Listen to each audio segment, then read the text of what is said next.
ಭಾರತಕ್ಕೆ ಸ್ವಾತಂತ್ರ್ಯ ಬಂತು. ಸ್ವಾತಂತ್ರ್ಯದ ಸಂಭ್ರಮದಲ್ಲಿದ್ದೇವೆ. ಅಮೃತ ಮಹೋತ್ಸವದ ಆನಂದದಲ್ಲಿದ್ದೇವೆ. ಅಮೃತ ಮಹೋತ್ಸವದ ಆನಂದದಲ್ಲಿದ್ದೇವೆ.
ಹಬ್ಬಕ್ಕ ಹಬ್ಬಕ್ಕ ಹಬ್ಬಕ್ಕ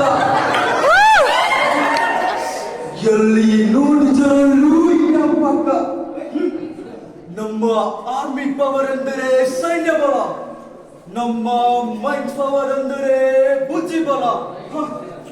ಈ ಸೋಲ್ಜರ್ಗೆ ಏನಂತಾರೆ ನಿಮ್ಮ ಕಡೆಗೆ? ತೋಳು ತೋಳು.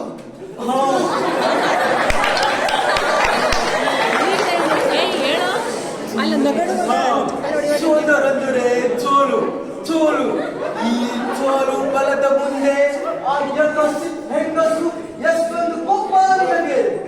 ನಾವು ವ್ಯಾಪಾರಕ್ಕೆಂದು ಕಾಲು ಮೆಣಸು, ಚಕ್ಕೆ, ಲವಂಗ, ಇನ್ನು ಮುಂತಾದ ವ್ಯಾಪಾರ ಐಟಂಗಳಿಗೆ ನಮ್ಮ ಪೋರ್ಚುಗಲ್ನಲ್ಲಿ ತುಂಬಾ ಬೇಡಿಕೆ ಉಂಟು. ಅದನ್ನೆಲ್ಲ ಮಾರಿ ಪ್ರಾಫಿಟ್ ಗಳಿಸೋಣವೆಂದರೆ ನಮಗೆ ಮೂಲವಾಗಿದ್ದಾಳೆ. ನೀವು ಚಿಂತಿಸಬೇಡಿ ದೊರೆ. ಆ ಸೊಕ್ಕಿನ ಸ್ವಾಭಿಮಾನಿ ಹಬ್ಬಕ್ಕ ನನ್ನ ಪತ್ನಿಯೇ ಇರಬಹುದು. ಆದರೆ ಅವಳ ಜನಪ್ರಿಯತೆಯ ಪ್ರಸಿದ್ಧಿ ನನ್ನನ್ನು ಅವಮಾನಗೊಳಿಸುವಂತೆ ಮಾಡಿದೆ. ಪ್ರಜೆಗಳೆಲ್ಲ ಮಾತೃ ಸ್ವರೂಪಿ ಎಂದು ಕರೆಯುತ್ತಾರೆ. ಆಡಳಿತಗಾರರೆಲ್ಲ ಮಹಾನ್ ಚತುರೇ ಎಂದು ಕರೆಯುತ್ತಾರೆ. ಅಷ್ಟೇ ಯಾಕೆ, ಶತ್ರುಗಳಾದ ನೀವು, ನಿಮ್ಮಂತವರು ವೀರವನಿತೆ ಸಿಮ್ಮಿಣಿ ಎಂದು ಹೊಗಳಿದಾಗ ಮೀಸೆ ಹೊತ್ತ ಈ ಮಂಗಳೂರಿನ ಲಕ್ಕಪ್ಪರಸ ಛೇ. Don't worry man, don't worry.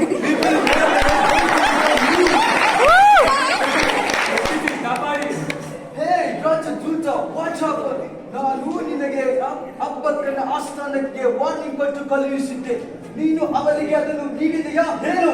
ಪ್ರಭು, ನೀವು ಕೊಟ್ಟ ಸಂದೇಶವನ್ನು ನೀಡಿದೆ.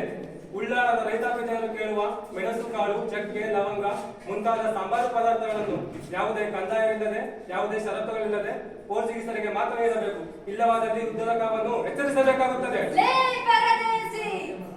ನನ್ನನ್ನು ನೇರವಾಗಿ ನೋಡಲು ಹೆದರುವ ನೀನು ಎಲುಬಿಲ್ಲದ ನಾಲಿಗೆಯಿಂದ ಮಾತನಾಡಿ ನನಗೆ ಎಚ್ಚರಿಸುವ ಸೊಕ್ಕು ಹೆಚ್ಚಿದೆ ನಿನಗೆ. ಏ ಪೋರ್ಚುಗೀಸ, ಕೇಳಿಲ್ಲಿ. ನಾನು ಕರ್ನಾಟಕದ ಹೆಮ್ಮೆಯ ಪುತ್ರಿ, ಮೊಗ ವೀರ ನಾಡಿನ ಮನೆಯ ಮಗಳು, ಚೌಟ ವಂಶದ ಮಹಾರಾಣಿ ಅಬ್ಬಕ್ಕ.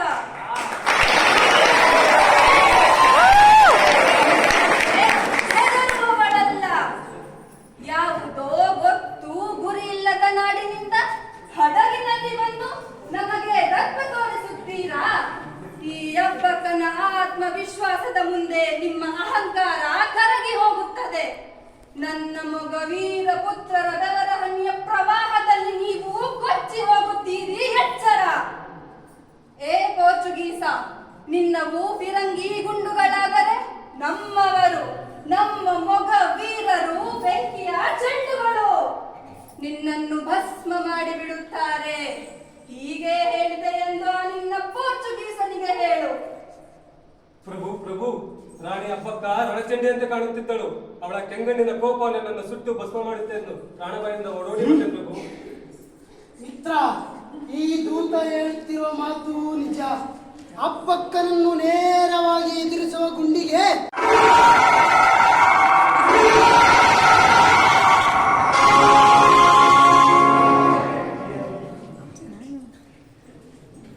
ಮಹಾರಾಣಿಯವರೇ, ನಮ್ಮ ಸೈನಿಕರು ರಣರಂಗದಲ್ಲಿ ಹಸಿದ ಹೆಬ್ಬುಲಿಗಳಂತೆ ಹೋರಾಡುತ್ತಿದ್ದಾರೆ. ಶತ್ರುಗಳ ಮೈಯೇರಿ ಅವರ ಎದೆಗಳನ್ನು ಸೀಳಿ ಸಮುದ್ರದ ಮೇಲೆ ಬರುತ್ತಿರುವ ಶತ್ರುಗಳನ್ನು ಅಡಗನ್ನು ತಡೆದು ಪ್ರತಿದಾನ ಮಾಡುತ್ತಿದ್ದಾರೆ ತಾಯಿ. ಪಶ್ಚಿಮದಲ್ಲಿ ಕಡಲು ತೀರಗಳಿರುವುದರಿಂದ ಈಶ ನದಿ ದಿಕ್ಕು ದುರ್ಗಮವಾಗಿರುವುದರಿಂದ ನಮಗೆ ಭಯವಿಲ್ಲ. ನಮ್ಮ ಸೈನ್ಯದ ತುಕಡಿಗಳನ್ನು ಉತ್ತರದ ಕೋಟೆಯ ಹೆಬ್ಬಾಗಿಲು ಹಾಗೂ ದಕ್ಷಿಣ ಭಾಗದಲ್ಲಿ ನಿಯೋಜಿಸಿ ಶತ್ರು ಸೈನಿಕರು ಕೋಟೆಯ ಗೋಡೆಗಳನ್ನು ಹತ್ತದಂತೆ ಎಣ್ಣೆ ಸುರಿಯಿರಿ. ಅದು ಸಾಲದಿದ್ದರೆ ಹುಲ್ಲಿನ ಬಣವೆಗಳಿಗೆ ಬೆಂಕಿ ಹಚ್ಚಿಯೇ ಸೇರಿ. ಆ ಸೋಮನಾಥನ ಕೃಪಾ ಕಟಾಕ್ಷ ನಮ್ಮ ಸೈನ್ಯದ ಮೇಲಿದೆ. ವೈರಿಗಳನ್ನು ಧೂಳಿಪಟ ಮಾಡಿ. ಹಾಗೇ ಆಗುತ್ತದೆ. ಮಹಾರಾಣಿಯವರಿಗೆ ಜಯವಾಗಲಿ, ಮಹಾರಾಣಿಯವರಿಗೆ ಜಯವಾಗಲಿ. ಪೋರ್ಚುಗೀಸರು ಸಮುದ್ರದ ಕಡೆಗಳಿಂದ ಫೆರಿಗಳನ್ನು ಸಿಡಿಸಿ ದಾಳಿ ಮಾಡುತ್ತಿದ್ದಾರೆ ತಾಯಿ. ಕೋಟೆಯ ಮೇಲಿರುವ ನಮ್ಮ ಸೈನಿಕರು ಸುರಿಸುತ್ತಿರುವ ಬಾಣದ ಸುರಿಮಳೆಗೆ ಪೋರ್ಚುಗೀಸರ ಸೈನ್ಯ ತತ್ತರಿಸುವಾಗಿದೆ. ಕಾಲಾಳುಗಳ ಕಾದಾಟದಿಂದ ಪೋರ್ಚುಗೀಸರ ಸೈನ್ಯ ವಶಗೊಳಿತವಾಗಿದೆ. ನಮ್ಮ ಸೈನ್ಯವು 2 ಯುದ್ಧಗಳನ್ನು ವಶಪಡಿಸಿಕೊಂಡಿದೆ.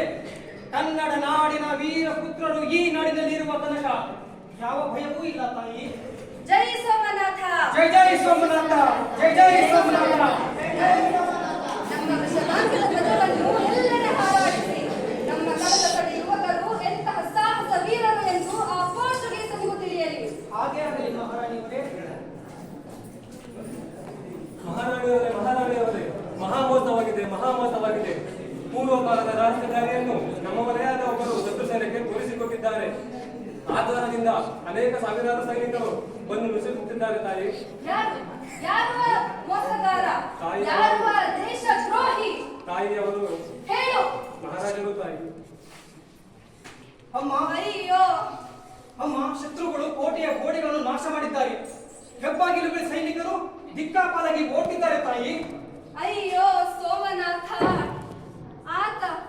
ಆತ ನನ್ನ ಪತಿ ಎಂಬ ಒಂದೇ ಒಂದು ಕಾರಣಕ್ಕೆ ಪ್ರಾಣ ತೆಗೆಯದೆ ಹಾಗೇ ಬಿಟ್ಟೆ. ಆದರೆ ಇದೇ ಕುಟುಂಬದ ಸದಸ್ಯನಾದ ಅವನು ಶತ್ರುಗಳೊಂದಿಗೆ ಕೈ ಜೋಡಿಸಿ ತನ್ನ ತಾಯಿ ನೆಲದ ಮೇಲೆ ಮೋಸವೆಸಗುತ್ತಿದ್ದಾನೆ. ನಿಲ್ಲಿ ಸೈನಿಕರೇ, ಹೆದರಬೇಡಿ. ಹೆದರಿಕೆಯ ವೈರಿಯನ್ನು ಮೊದಲು ನಿಮ್ಮೊಳಗಿನಿಂದ ಹೊರಹಾಕಿ ನಮ್ಮ ವೃಷಭಾಂಕಿತ ಧ್ವಜವನ್ನು ನಿಮ್ಮೊಳಗೆ ಪ್ರತಿಷ್ಠಾಪಿಸಿ. ನಾಡು ನನ್ನದು ಎನ್ನದೆಯದೆ ಸುಡುಗಾಡು, ದೇಶ ನನ್ನದು ಎನ್ನದೆಯದೆ ಮರಳುಗಾಡು. ಶತ್ರುಗಳ 100 ಮಡಿ ಸೈನ್ಯಕ್ಕಿಂತ ನಮ್ಮೊಳಗಿನ ಆತ್ಮವಿಶ್ವಾಸ 1000 ಮಡಿಯಾಗಲಿ. ಶತ್ರುಗಳ ರಕ್ತ ಕಂಡ ನಿಮ್ಮ ಕಣ್ಣುಗಳು ರಾಕ್ಷಸರ ರುಂಡಗಳನ್ನು ಚೆಂಡಾಡಲಿ. ಸೇನಾಧಿಪತಿಗಳೇ, ಮಂತ್ರಿಗಳೇ, ನೀವು ಅರಮನೆ ಮತ್ತು ಇಲ್ಲಿನ ಜನರನ್ನು ನೋಡಿಕೊಳ್ಳಿ. ನಾನು ಶತ್ರುಗಳೊಂದಿಗೆ ಯಮಪಾಶವಾಗಿ ಹೋರಾಡಿ ಬರುತ್ತೇನೆ. ಜೈ ಸೋಮನಾಥ, ಜೈ ಜೈ ಸೋಮನಾಥ, ಜೈ ಜೈ ಸೋಮನಾಥ.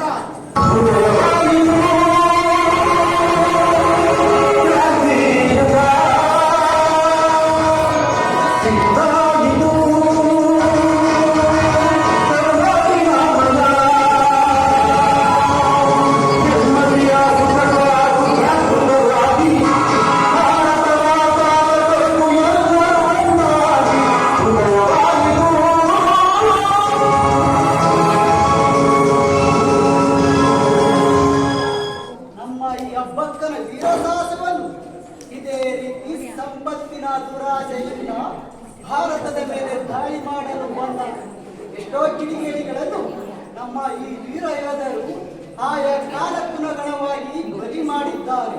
ಸ್ವತಂತ್ರದ ಜ್ಯೋತಿಯಾಗಿದ್ದಾರೆ. ಹೌದು ವಿಜಯ, ನಿಜ. ಅಬ್ಬಕ್ಕನಿಗೂ ಸುಮಾರು 30 ವರ್ಷಗಳ ಮೊದಲು 15ನೇ ಶತಮಾನದ ಮೆಣಸಿನ ರಾಣಿ ಮಹಾಮಂಡಳೇಶ್ವರಿ ಎಂದು ಪ್ರಸಿದ್ಧರಾದ ಏರು ಸೊಪ್ಪೆಯ ರಾಜಮನೆತನದ ರಾಣಿ ಚನ್ನಾಭೈರಾದೇವಿ ಕೂಡ ಇಂತಹ ದುಷ್ಟ ಶಕ್ತಿಗಳನ್ನು ಮಟ್ಟ ಹಾಕಿ ನಮ್ಮ ಸ್ವತಂತ್ರ ಸಂಗ್ರಾಮದ ಹಾದಿಗೆ ನಾಂದಿ ಹಾಡಿದರು.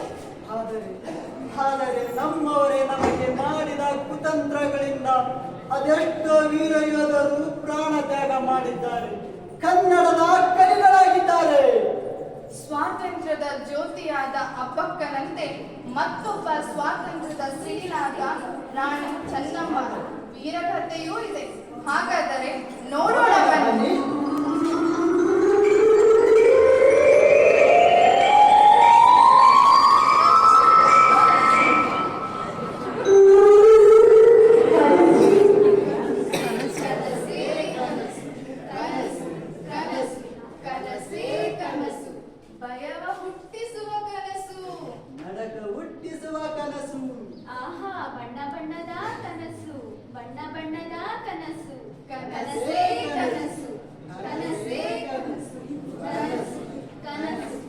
ಕನಸೇ ಕನಸು ಕನಸು ಕನಸು ಕನಸೇ ಕನಸು ಕನಸು ಕನಸು ಕನಸೇ ಕನಸು.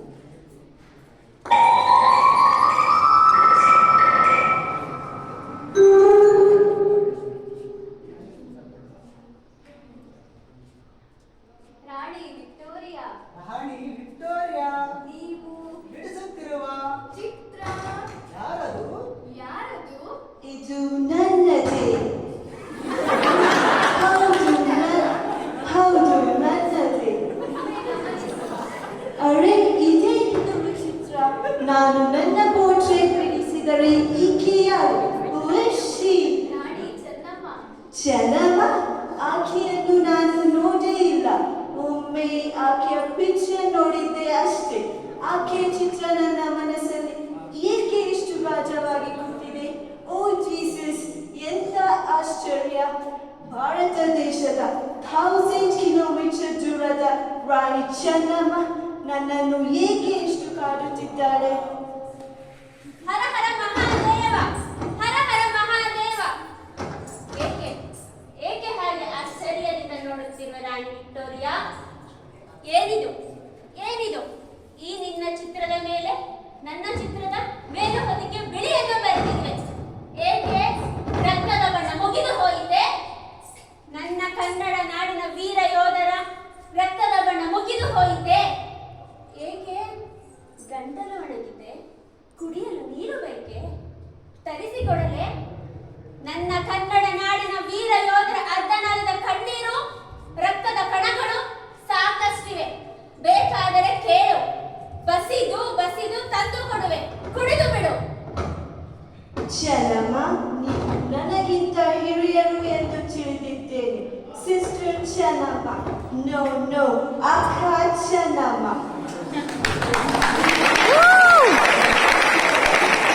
ಏಕೆ ಇಷ್ಟು ಕಠೋರ ಶಬ್ದಗಳಿಂದ ನನ್ನನ್ನು ನಿಂದಿಸುತ್ತಿರುವಿರಿ?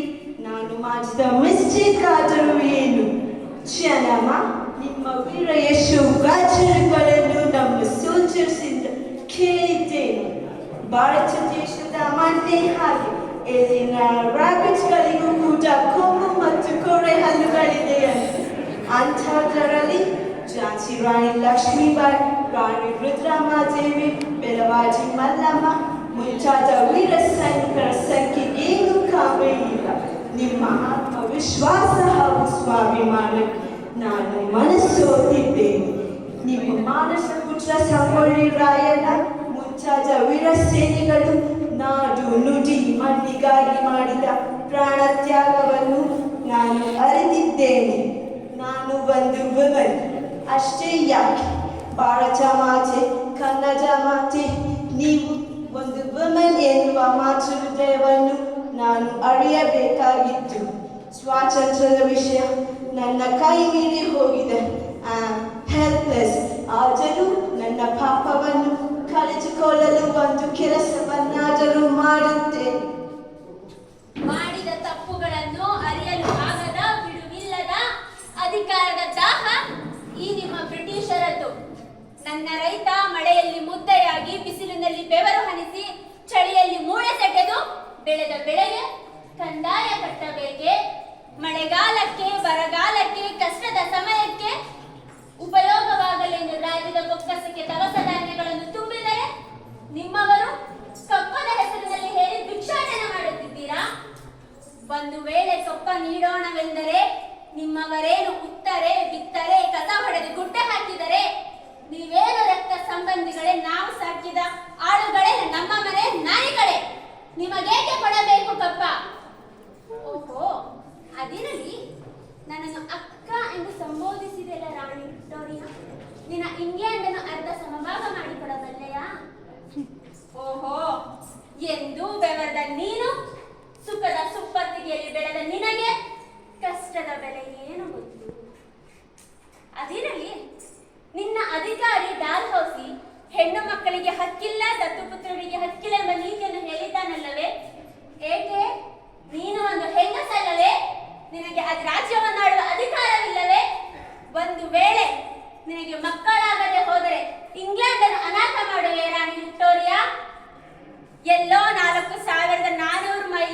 ಬಂದ ನೀನು ನಿನ್ನದಲ್ಲದ ಪ್ರಜೆ, ನಿನ್ನದಲ್ಲದ ಅಧಿಕಾರ, ನಿನ್ನದಲ್ಲದ ಐಶ್ವರ್ಯ, ನಿನ್ನದು ಎಂದು ಹೇಳುವ ಸಕ್ಕು ಎಷ್ಟು ನಿನಗೆ?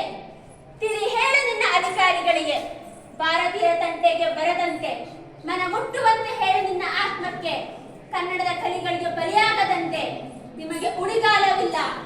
ಇಂದು ನಿನ್ನ ಕನಸಿನಲ್ಲಿ ಕನ್ನಡ ನಾಡಿನ ವೀರಮಹಿಳೆ ನಾನು ನಿನ್ನ ಕನಸಿನಲ್ಲಿ ಬಂದಿದ್ದೇನೆ.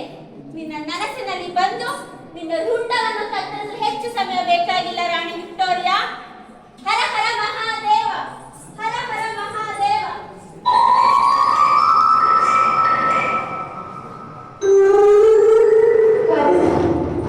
Oh no, what a dream! ಯಾರಲ್ಲಿ ಭಾರತ ದೇಶದ ಕರ್ನಾಟಕ ರಾಜ್ಯದ ಕಿತ್ತೂರಿನಲ್ಲಿ ರಾಣಿ ಚೆನ್ನಮ್ಮ ಹಾಗೂ ಸಹೋದರಿ ರಾಯನನ್ನು ಬಂಧಿಸಿದ್ದಾರೆ. ಅವರನ್ನು ಈ ಕೂಡಲೇ ರಿಲೀಸ್ ಮಾಡಿ.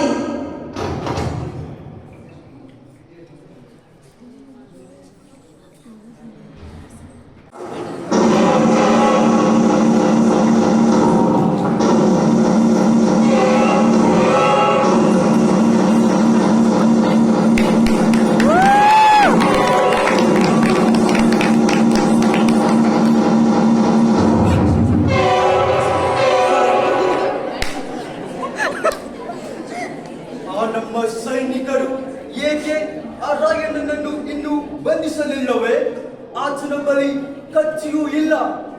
ಜೊತೆಗೆ ಎಷ್ಟೊಂದು ಜನರು ಆತನನ್ನು ಪ್ರೀತಿಸುತ್ತಾರೆ. ಪ್ರಭು, ರಾಯಣ್ಣನನ್ನು ಬಂಧಿಸಲು ಸಾಧ್ಯವೇ? Hey you shut up man.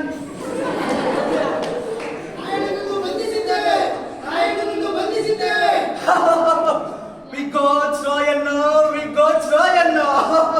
See man, that message. ಹುಲಿ ಹುಟ್ಟಿತು ಕಿತ್ತೂರು ನಾಡಾಗ ಅಂತ ರಾಯಣ್ಣ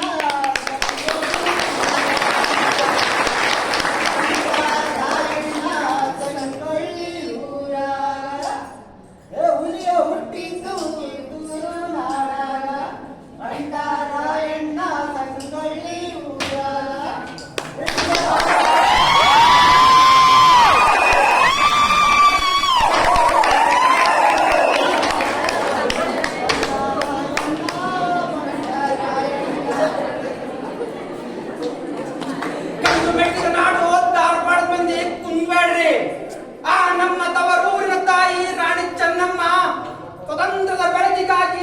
ಬ್ರಿಟಿಷರ ಕತ್ತಲ ಕೋಣೆಗ ಕಾಯ್ತಾ ಅಲ್ಲೇ ಅದರ.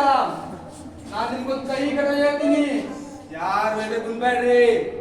ಆ ನಮ್ಮ ತವರೂರಿನ ತಾಯಿ ರಾಣಿ ಚೆನ್ನಮ್ಮ ಇವತ್ತಿಗೆ ನಮ್ಮೊಂದಿಗೆ ಇಲ್ಲ ಇಲ್ಲ. ಆದ್ರೆ ಆಕೆ ಪ್ರಾಣ ತ್ಯಾಗನ ವ್ಯರ್ಥ ಮಾಡ್ಬಾರ್ದು. ನಾವು ಆಕೆ ಸಾವಿನ ಸೇಡನ್ನು ತೀರಿಸಿಕೊಳ್ಳಬೇಕೈತೆ. ನಮ್ಮ ನಾಟಾಗ ಬಂದು ನಮ್ಮನ್ನೇ ಕುಲವರನ್ನಾಗಿ ಮಾಡಿಕೊಂಡಾರ. ಬೆಳವಾಡಿಯ ನನ್ನ ಬಂಧುಗಳೇ, ನನ್ನ ಪ್ರಾಣ ಪ್ರಿಯರೇ, ಧಾರವಾಡ ಧಾರಾಳ ಮನಸ್ಸಿಗರೇ, ಇಂಥ ಸಂಜುಕೋರರನ್ನು ಸದೆ ಪಡೆಯಲು ಹಿಂದೆ ಸಿದ್ಧರಾಗಿ ಅರಣ ಹೇ ರಾಯಣ್ಣ, ನಿನ್ನ ಅಪರಾಧಗಳು ಎಲ್ಲ ಸಾಬೀತಾಗಿದ್ದಾವೆ. ನಿನ್ನ ಕೊನೆಯ ಆಸೆ ಇದ್ದರೆ ಏನಾದರೂ ಹೇಳಿಬಿಡು. ಆಸೆ, ಕೊನೆಯ ಆಸೆ.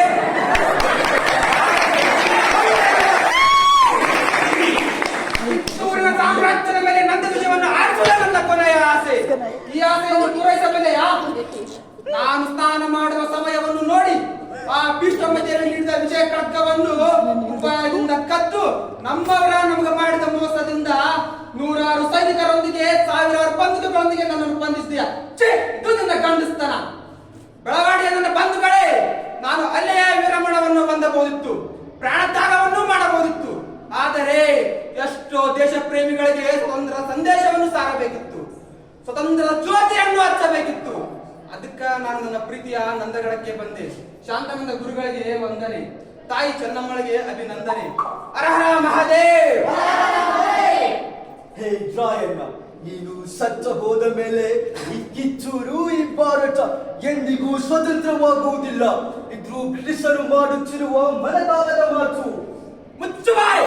ಈ ಒಬ್ಬ ರಾಯ ಸತ್ರ ಎಲ್ಲ ಮುಂದೆ ತಿಳ್ಕೋಬೇಡುವ ಅರುಗೇಡೆ. ಈ ದೇಶದಾಗ ಮನೆ ಒಳಗ ಒಬ್ಬ ದೇಶ ಪ್ರೇಮಿ ಹುಡ್ತಾರ, ನಿಮ್ಮ ಎದೆಯಲ್ಲಿ ನಡುಕ ಹುಟ್ಟಿಸ್ತಾರ.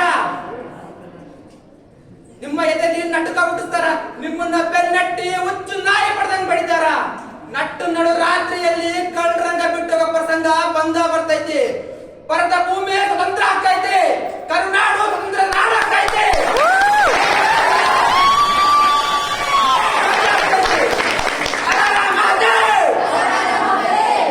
ಹೇ ಯು ಕಿತ್ತೂರಿನ ಕುನ್ನಿ, ಎಷ್ಟೊಂದು ಕೋಪ ನಿನಗೆ. ಈಗ ಅಪರಾಧದ ಸಾಬೀತಾಗಿ ಎಲ್ಲವೂ ಸಿದ್ಧವಾಗಿದೆ. ಹೇ ಸೋಲ್ಜರ್, hang him!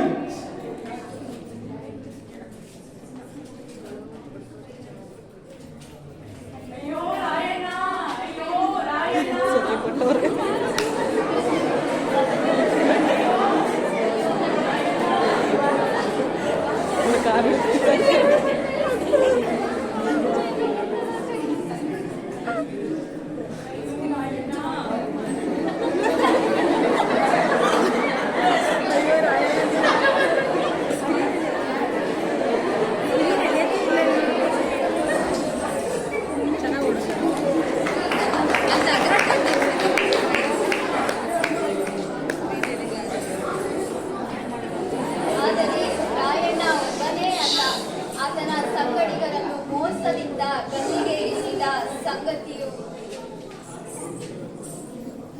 ರಾಯಣ್ಣನನ್ನು ಆಲದ ಮರದ ರೆಂಬೆಗೆ ನೇಣು ಬಿಗಿದರು. ಆಲದ ಮರದ ಬಿರಳುಗಳಿಗೆ ಮತ್ತಷ್ಟು ಹೊಸ ಚೇತನವನ್ನು ಹುಟ್ಟು ಹಾಕಿದರು. ಆದರೆ ರಾಯಣ್ಣನ ಹುಟ್ಟಿದಿನವಾದ ಆಗಸ್ಟ್ 15ರಂದು ಭಾರತಕ್ಕೆ ಸ್ವಾತಂತ್ರ್ಯ ಬಂತು. ಅದೇ ರಾಯಣ್ಣನ ಮರಣ ದಿನವಾದ ಜನವರಿ 26ರಂದು ಭಾರತ ಸಂಘ ರಚನೆ ಆಯಿತು. ಇಂಥ ಸಾವಿರಾರು ಹೋರಾಟಗಾರರಿಂದ ಸತ್ಯ, ಅಹಿಂಸೆ, ಸತ್ಯಾಯುಗದಂತ ಗಾಂಧಿಯುಗ ಆರಂಭವಾಯಿತು.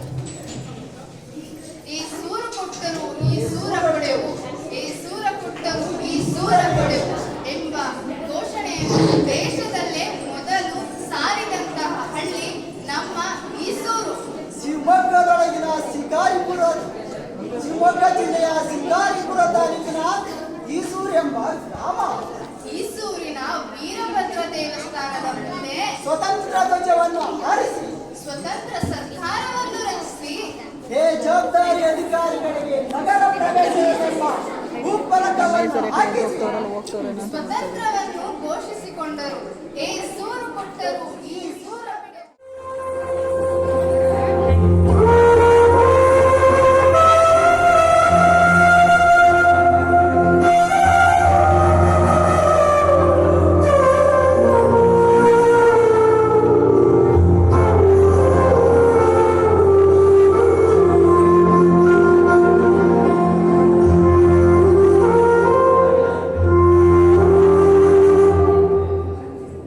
ನಾಳೆ ಬರುವುದು ಇಂದೇ ಬರಲಿ, ಇಂದು ಬರುವುದು ಈಗಲೇ ಬರಲಿ. ಧೀರರಿಗೆ ಸಾವು ಬರುವುದು ಒಂದೇ ಸಲ. ಏಡಿಗಳು ಮಾತ್ರ ಪದೇ ಪದೇ ಎದರುತ್ತಲೇ ಇರುತ್ತಾರೆ. ಬ್ರಿಟಿಷರ ಆಯುಧಗಳಿಗೆ ಹೋರಾಡೋಣ. ಏಳಿ, ಎದ್ದೇಳಿ, ಗುರಿ ಮುಟ್ಟುವ ತನಕ ನಿಲ್ಲದಿರಿ ಎಂದು ಸ್ವಾಮಿ ವಿವೇಕಾನಂದರು ಹೇಳಿಲ್ಲವೇನು?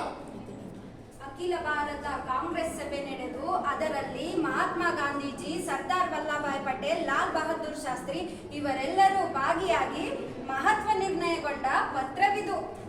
ಇದರ ಪ್ರಕಾರ ಆಗಸ್ಟ್ 8ರಂದು ಚಳುವಳಿ ಮೂಡಿಸಬೇಕು. ಇದೇ ಕೊನೆ ಚಳುವಳಿ ಎಂದು ತಿಳಿಸಿದ್ದಾರೆ.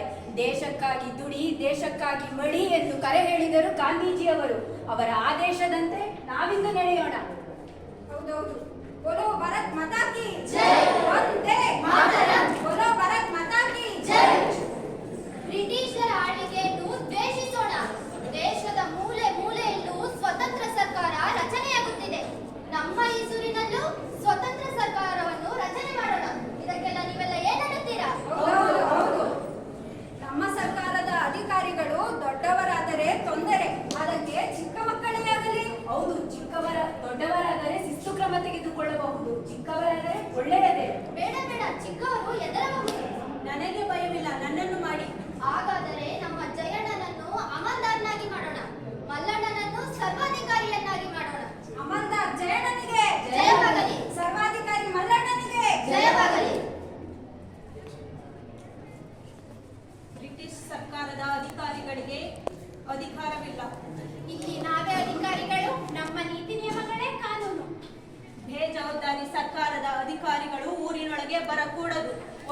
ವೇಳೆ ಬಂದರೆ ಕಟ್ಟಾಪ್ಪಣೆ ನಾಮಫಲಕವನ್ನ ಹಾಕಿಸಿ.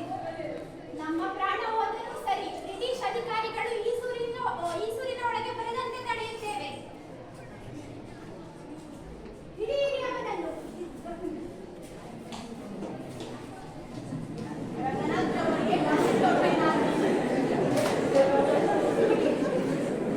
ಅವರ ಬಾಯಲ್ಲಿ ಭಾರತಾಂಬೆಗೆ ಜಯವನ್ನು ಕೂಗಿಸಿ. ಬಿದ್ದೋಗುತ್ತದೆ ಈಗ. ನಮ್ಮನ್ನು ಬ್ರಿಟಿಷ್ ಸರ್ಕಾರ ನೇಮಿಸಿದೆ, ನಾವು ಅವರಿಗೆ ಋಣಿ.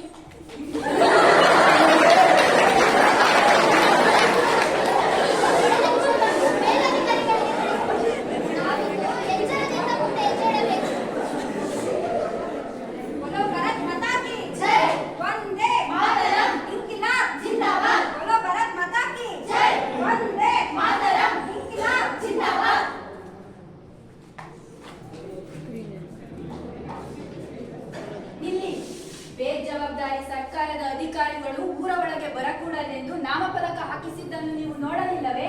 ನಾವು ಬ್ರಿಟಿಷ್ ಅಧಿಕಾರಿಗಳು, ನಮ್ಮದೇ ಸರ್ಕಾರ. ಈ ಊರು, ಈ ನಾಡು, ಈ ದೇಶವೆಲ್ಲ ನಮ್ಮ ಕೈಯಲ್ಲಿದೆ. ಅಂಥದ್ರಲ್ಲಿ ಈ ನಾಮಫಲಕಕ್ಕೆ ಯಾವ ಬೆಲೆಯೂ ಇಲ್ಲ. ನಮಗೆ ನಿಮ್ಮ ಸರ್ಕಾರದ ಅವಶ್ಯಕತೆ ಇಲ್ಲ. ನಮ್ಮ ಅಮಲ್ದಾರರು ಇಲ್ಲೇ ಇದ್ದಾರೆ. ನಮ್ಮನ್ನು ಸರ್ವಾಧಿಕಾರಿಯನ್ನಾಗಿ ನೇಮಿಸಿದ್ದಾರೆ. ನಮ್ಮನ್ನು ಬ್ರಿಟಿಷ್ ಸರ್ಕಾರ ನೇಮಿಸಿದೆ. ನೀವೆಲ್ಲರೂ ಸರ್ಕಾರದ ಗುಲಾಮರು. ಅದರ ಬಾಬ್ತು ಸರ್ಕಾರಕ್ಕೆ ಕಟ್ಟಬೇಕು. ಮೊದಲು ಕಂದಾಯವನ್ನು ನೀಡಿ. ನಾಲಿಗೆ ಬಿಗಿ ಹಿಡಿದು ಮಾತನಾಡಿ ಗೌಡ್ರೆ. ನೀವು ಹಿರಿಯರು ಅಂತ ಗೌರವ ಕೊಟ್ರೆ ಹೀಗೆಲ್ಲ ಮಾತಾಡೋದ? ನಾವು ಚೋಟದ ಹುಡುಗರು ಇರ್ಬೋದು, ಆದ್ರೆ ನಾವೀಗ ಈ ಸೂರು ಸ್ವತಂತ್ರ ಸರ್ಕಾರದ ಅಮಲ್ದಾರ. ಇವರು ಸರ್ವಾಧಿಕಾರಿ, ತಿಳಿದೇನು? ಅವರ ಕೈಯಲ್ಲಿರುವ ಲೆಕ್ಕದ ಪುಸ್ತಕವನ್ನ ಕಿತ್ತುಕೊಳ್ಳಿ.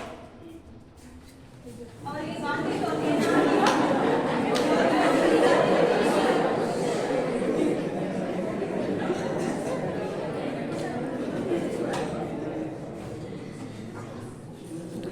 ಸ್ವಲ್ಪ ಕನ್ಫ್ಯೂಸ್ ಮಾಡ್ಕೊತಾ ಇದ್ದಾರೆ.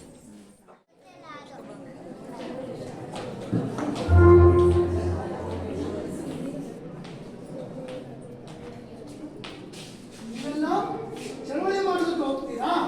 ಹುಷಾರ್. ಇಲ್ಲಿ ನೋಡಿ ಸರ್, ಬೇಜವಾಬ್ದಾರಿ ಸರ್ಕಾರಿ ಅಧಿಕಾರಿಗಳು ಊರಿನೊಳಗೆ ಬರಬಾರ್ದಂತೆ. ಬಂದ್ರೆ ಪ್ರಶ್ನೆ ಮಾಡ್ತಾರಂತೆ. ಅಂದ್ರೆ ನಾವೇ ಬೇಜವಾಬ್ದಾರಿ ಅಧಿಕಾರಿಗಳೇ ಸರ್? ಕಿತ್ತಿಸಿಲ್ಲ.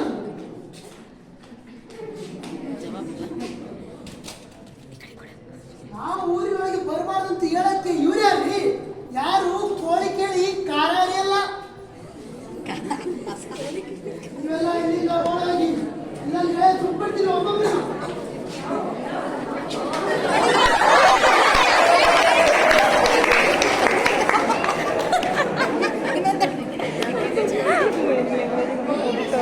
ಈಗಾಗಲೇ ಓಡಿ ಹೋದ ಪೊಲೀಸ್ ಶಿಕಾರಿಪುರಕ್ಕೆ ಹುಟ್ಟಿಸಿರಬಹುದು. ಮೀನಾಮೇಷ ಎಣಿಸುತ್ತಾ ಒತ್ತು ಕಳೆಯಬಹುದು ಬದಲು ಊರಿನಲ್ಲಿ ಯಾರು ಇರದೆ ತಲೆ ಮರೆಸಿಕೊಳ್ಳೋಣ. ಕಾಡಿನಲ್ಲಿ ರಹಸ್ಯ ಸಭೆ ನಡೆಸೋಣ. ನಡೀರಿ.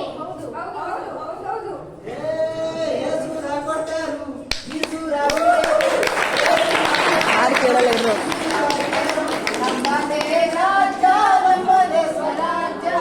ನಮ್ಮದೇ ರಾಜ್ಯ, ನಮ್ಮದೇ ಸ್ವರಾಜ್ಯ. ಶಿವಮೊಗ್ಗದೊಳಗಿನ ಶಿಕಾರಿಪುರವು, ಶಿವಮೊಗ್ಗದೊಳಗಿನ ಶಿಕಾರಿಪುರವು, ಅದರೊಳಗೆ ಈ ಸೂರು ಸಿಡಿದೆದ್ದ ಕಿಡಿಯು, ಅದರೊಳಗೆ ಈ ಸೂರು ಸಿಡಿದೆದ್ದ ಕಿಡಿಯು. ಜೈ ಜೈ ಜಯರೇ, ಜೈ ಜೈ ಎನ್ನಿರೆ, ಜೈ ಜೈ ಜಯರೇ, ಜೈ ಜೈ ಎನ್ನಿರೆ. ಈ ಸೂರು ಎಂದಿಗೂ ನಮ್ಮದೇ ಎನ್ನಿರೆ, ಈ ಸೂರು ಎಂದಿಗೂ ನಮ್ಮದೇ ಎನ್ನಿರೆ. ಇದರ ಪ್ರತೀಕವಾಗಿ ಬ್ರಿಟಿಷರು ಪ್ರತಿ ಮನೆಯನ್ನು ಲೂಟಿ ಮಾಡಿದರು. ಚಿನ್ನ, ಬೆಳ್ಳಿ, ದವಸ, ಧಾನ್ಯ ಎಲ್ಲವನ್ನೂ ದೋಚಿದರು. ಮಕ್ಕಳು, ಗರ್ಭಿಣಿ ಸ್ತ್ರೀಯರು ಎನ್ನದೆ ಎಲ್ಲರನ್ನೂ ಅತ್ಯಾಚಾರ ಮಾಡಿದರು. ಅಷ್ಟೇ ಅಲ್ಲ, 11 ಜನರಿಗೆ ಕಲ್ಲು ಶಿಕ್ಷೆ, 23 ಜನರಿಗೆ ಜೀವಾವಧಿ ಶಿಕ್ಷೆ. ಈ ಸೂರು ನಿರ್ಜನವಾಯಿತು. ಈ ಸೂರು ಜನರೆಲ್ಲ ಊರುಗಳನ್ನು ತೊರೆದು ಕಾಡು ಪಾಲಾದರು. ಹಸಿವಿನಿಂದ ಹಲಿದು ಪ್ರಾಣವನ್ನು ತ್ಯಾಗ ಮಾಡಿದರು. ಆದರೆ ಅವರ ಪ್ರಾಣ ತ್ಯಾಗವನ್ನು ವ್ಯಕ್ತ ಮಾಡಲಿಲ್ಲ. ಅದಕ್ಕೆ ತ್ರಿವರ್ಣ ಧ್ವಜವೇ ಸಾಕ್ಷಿಯಾಯಿತು. ಸ್ವಾತಂತ್ರ್ಯಕ್ಕಾಗಿ ಸಂಖ್ಯೆಗಳು ಎಷ್ಟೊಂದು ಸರ್ವಸ್ವ ತ್ಯಾಗಗಳು. ಕೊನೆಗೂ ಭಾರತಕ್ಕೆ ಸ್ವಾತಂತ್ರ್ಯ ಬಂತು. ಭಾರತಕ್ಕೆ ಸ್ವಾತಂತ್ರ್ಯ ಬಂತು. 1947 ಆಗಸ್ಟ್ 15ರಂದು ಭಾರತಕ್ಕೆ ಸ್ವಾತಂತ್ರ್ಯ ಬಂತು.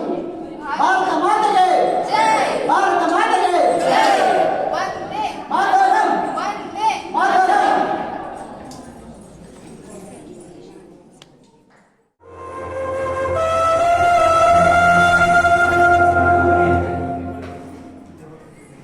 ಊರಿನಲ್ಲಿ ಬ್ರಿಟಿಷ್ ಅಧಿಕಾರಿಗಳು ಹೊರಬಾರದಂತೆ. ಹೇ, ನೀವು 4 ಜನ ಕರ್ಕೊಂಡವರು ಅಲ್ಲಿ.